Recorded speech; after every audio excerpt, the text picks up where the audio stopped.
Çekiyorum bacana. Seni de çekeyim burada. Ünlü ne? Nasıl yapmak için yapalım. Bakalım yeni geliştirdiğim takışlar var. İnşallah Allah'ın izniyle. Kazası birazcık telefonum var. Ortağım aklına helal. Hadi görüşmek üzere. Ama var ya. Konya'da... Otur da ne gözüküyor ama ha. Konya'da arkadaşın üstüne motora yatan adam tanımıyorum. Bir yatar. Bir daha adam Deli yatarız bir daha yatar. Hadi Allah'ın izniyle. Hadi bakalım.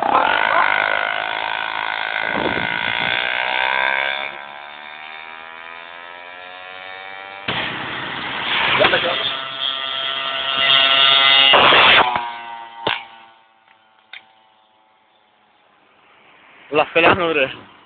Aman at yaktı ortağım. Ben öyle bir şey görmedim hayatımda ha. Tamam. Helal olsun 10 numara. Şuna bas. Tamam duruyor.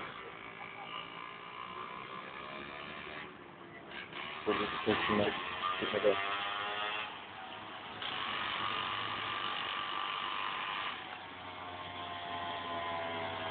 Ya ortağım 10 numara. Ya 140 yaptım ama.